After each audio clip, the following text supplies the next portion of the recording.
the only country where ghosts don't just haunt. They go to school, get treated in hospitals, and even draw salaries. On Wednesday this week, the Ministry of Education revealed that just half of the schools audited had 50,000 ghost students. Each of these invisible children getting 15,000 shillings a year in capitation. That's billions. Wasted on pupils who will never sit an exam, never carry a school bag, never even exist.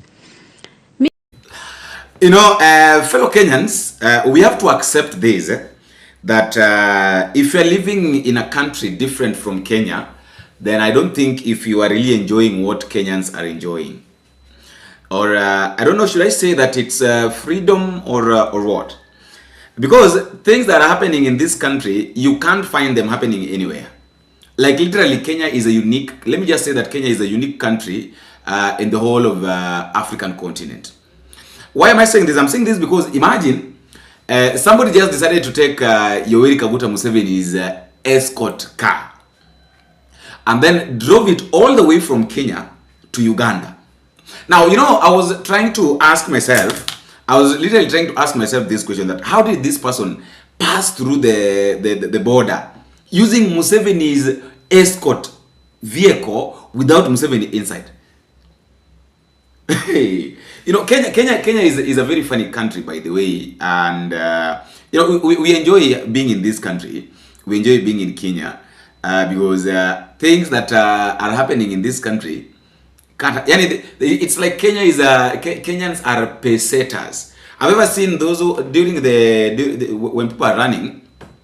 During the athletics, there are some athletes who are normally pace setters. They're not among the people that are competing, but they're just there to set the pace.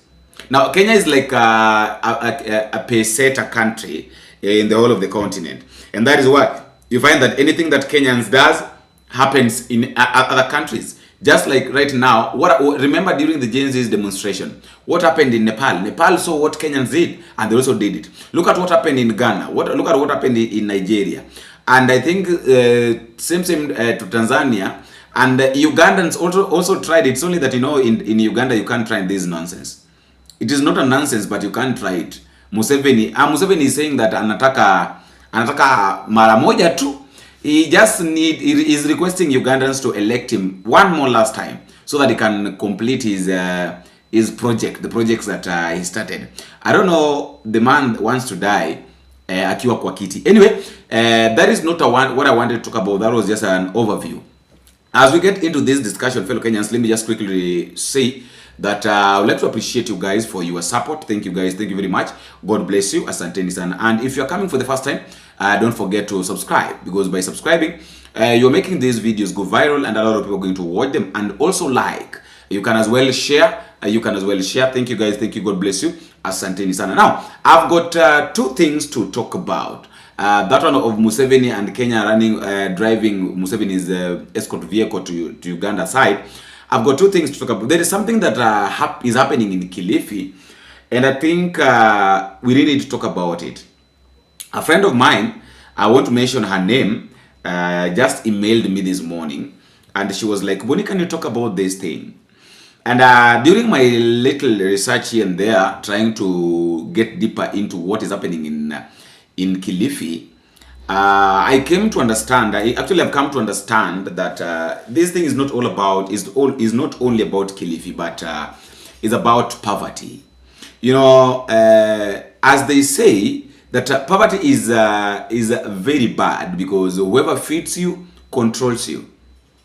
You know, once you are in poverty and you are in a position that you can't provide for yourself, and you find that there is somebody who feeds you, who normally gives you food, that person can control you at any given point. That person can wake you up at midnight and tell you that I want you to do me this, and you know you'll wake up, because if you don't do that, you'll not get food.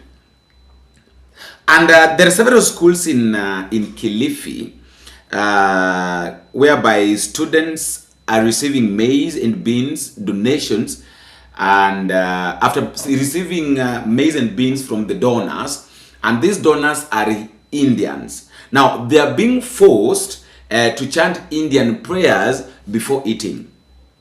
Why? Because they feel like when they chant Indian prayers, they are first of all they are thanking the Indian gods. Another one, they are thanking the donors for bringing food. And if they don't do it, the restriction is if they don't do that, if they don't chant Indian prayers, they'll not get donations. The donors will not respond as expected. And the children are being, there's a video here that I wanted to watch whereby children are being taught about Indian gods, and then the picture is placed in the school kitchen. Even the head teachers themselves are instructing the kids to comply, because if you don't comply, there's nothing. Hare Krishna, Krishna Krishna, Hare Hare, Hare Rama, Rama Rama, Hare Hare. Hare Krishna, Krishna Krishna. Kuna maombi ambayo yeye alitupatia, lazima tuyajue, tuyakariri, na pia tunaomba kabla ya kula kitu. Hapa nawaonyesha kabisa. Haya ni maombi yale ambayo yanastahili tuyaombe. Ni mwalimu wa chakula tuambia zaidi. Tuambia zaidi mwalimu wa chakula. Baada ya nini? Haya ni maombi haya.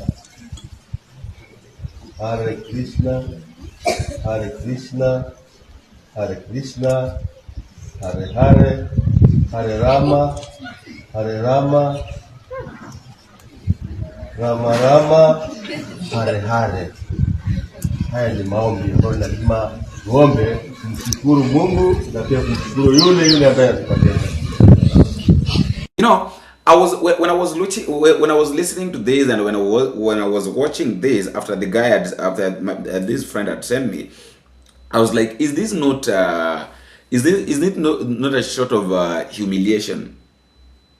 Like, imagine Kenyans were paying millions and millions in taxes, and then the president's government even took a lot of loans for school feeding programs. So why is it that our children are at the mercies of foreign donors, and why is it that our children are at the mercies of foreign donors? And why is it that we must pray for other gods simply because the donors are coming from other countries, just for for our children and for our kids to be fed? Then why is it that the president was collecting tax? Is this thing even logical? Like, is it legal?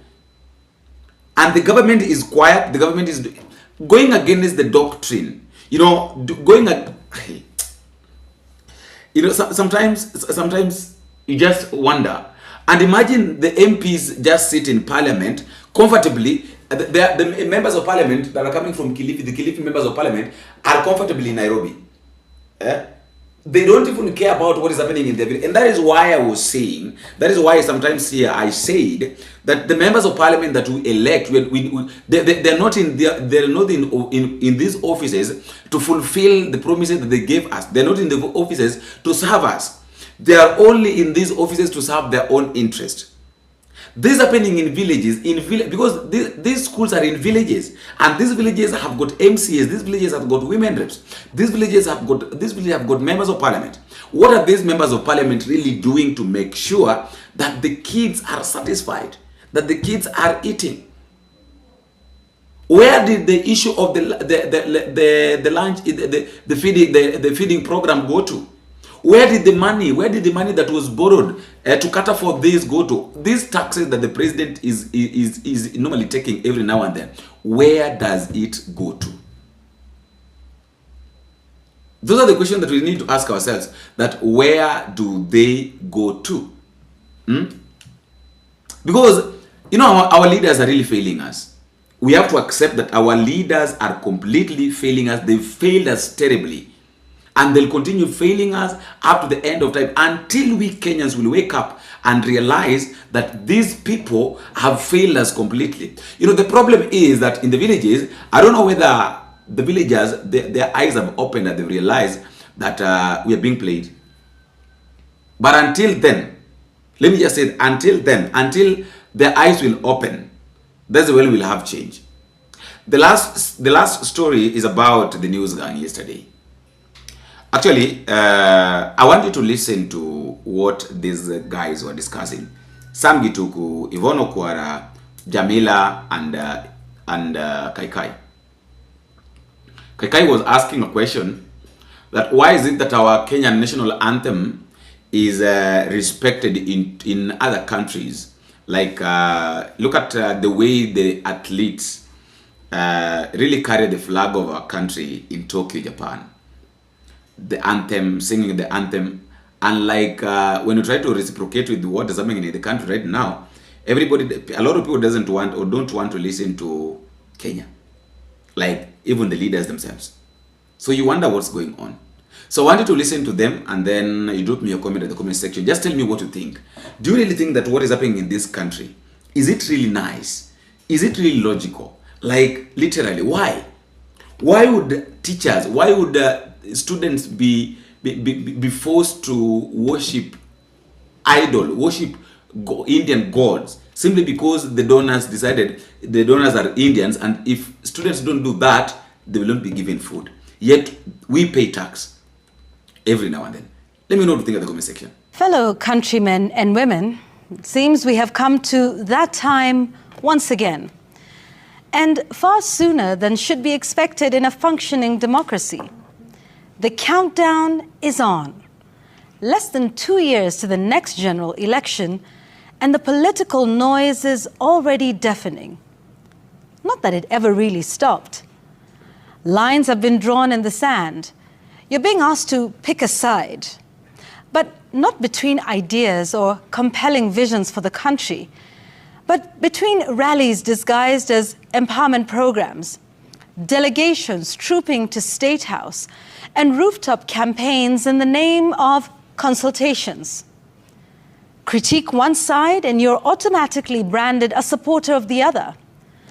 The chorus is always loud, always certain, and always in future tense. And yes, 3 years into this administration, we're still talking about what will be done. Development, when it is real, doesn't need this much hype. You feel it. Numbers, when they are true, speak for themselves. They don't need to be shouted from rooftops or stuffed into speeches like free candy. But here we are, being schooled in economics at every rally, being fed growth figures and percentages, while our wallets tell a different story. Here we are, being told that this and that is working. I mean, it is all working. It's all good. Best systems the world over, they say. Best there ever was, best there ever will be. And if you dare disagree or even question this system or that system, this program or the other, you're either a fraud, corrupt, resistant to change, a non-believer, haven't accepted that so-and-so won the election, and so forth. And then finally, you'll be told to wait until 2027. And then, of course, there's the many politicians who are having their Damascus moments, overnight conversions from Saul to Paul, evangelizing about the very people they vilified, preaching values they once mocked. You see, the currency of our politics, as always, remains betrayal and dishonesty. And perhaps the noise is part of the strategy, to keep us in a constant state of heightened emotion, so we never stop to see things as they really are. So here is the question. Are we content to be audience members in this theater of politics, applauding every promise, every rally, every rooftop speech? Or will we finally ask for more than noise as the price of our vote?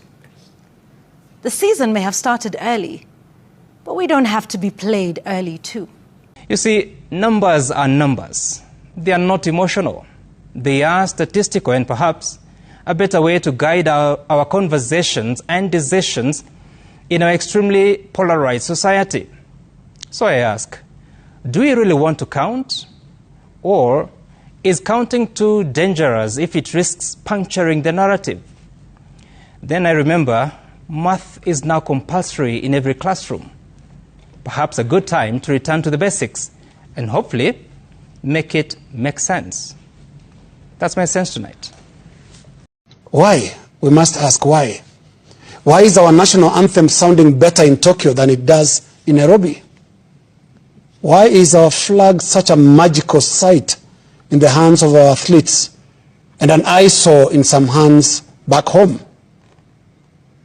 These contrasts tell us something is amiss, and something must be fixed to make our anthem sound the same anytime, the same anywhere.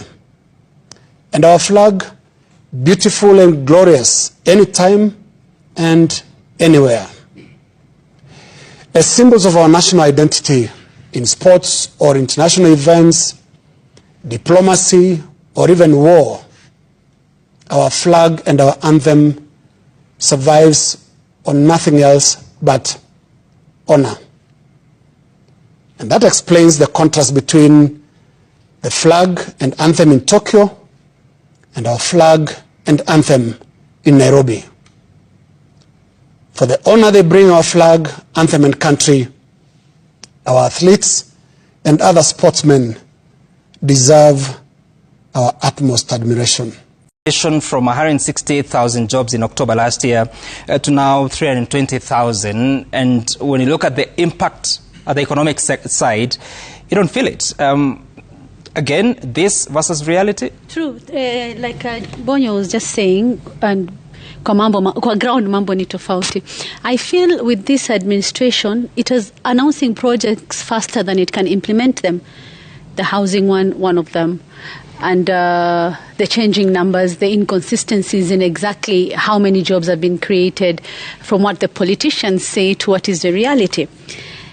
And I think the challenge that they have here is not a lack of ideas. It's a lack of implementation, especially those promises that are made to masses or those numbers that are thrown around, depending on who's listening or who's watching, which looks like there's no anchor in policy, there's no anchor in budget. So it starts somewhere, but where does it end? And if you look at the promises that were made, bottom-up and economics, it's almost turning up into promises up economics or promises up politics. Mm-hmm. Because exactly why are we doing what we are doing? Why are we talking about jobs? Because we want to improve people's lives. Why are we building the houses? The reasons have changed from the initial one to what we have now. But there's something there about watu wapate nyumba, watu wapate kazi. But is that where we are right now compared to where we should be? The initial plan, remember, Gituk, I don't know if you mentioned, it was 250,000 houses a year. Yep. We're ending up with, 1,000 and something only that have been completed so far. When you should that's what's completed, according to the CEO. And we should be having 750,000 houses if the plan had been as had been expected. Right. So there's this whole thing of what was promised versus what has been implemented. And the thing should be, what they should be doing now is looking at what has stopped us from implementing what we had planned and then work towards that. And if it's not working, let's revise the whole thing and try and find solutions. Mm-hmm. Indeed. Is this also the pressure, and we'll get to Rigathi Gachagua and look for these opposition members. Is it also, we know in this country campaigns usually start way too early, but this is rather exceptional.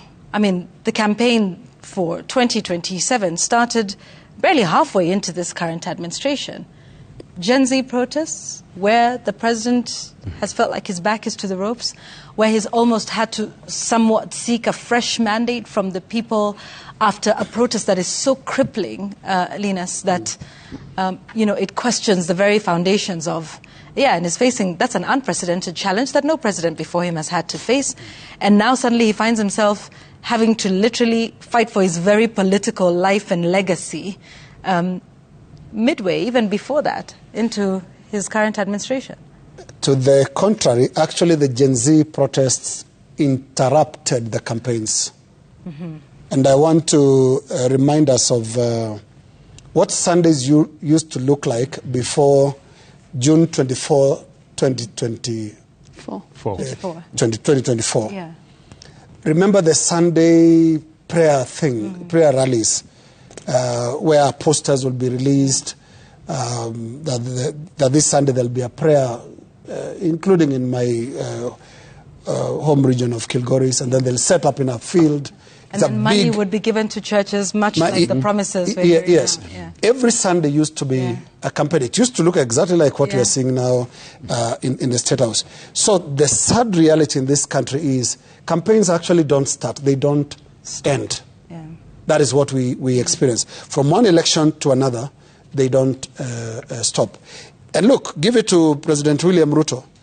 He's been a great proponent of these non-stop campaigns. Mm-hmm. In the between 2013 and 2022, when did he take a break? Mm-hmm. To the point, at some point, Tanga, and President Uhuru Kenyatta was complaining, although subtly, because the current president ran a permanent campaign for 2022, because he wanted to keep his base focused on his time as candidate, as presidential candidate. Now he's in office, and you know what this is about? Or you said it. Yeah. It's just about the second term. This is what all these State House delegations are about. Because if you want to brief about houses in Kisii, there are many ways of doing it. Do you have to host a delegation to... Surely even a press statement. Even a press statement. That are these days even shared on WhatsApp. And some work for once for the Cabinet Secretary for Housing. Yeah. They can also go and explain that. Mm-hmm. Yeah. Well, but we all know who's fighting for his political career. We want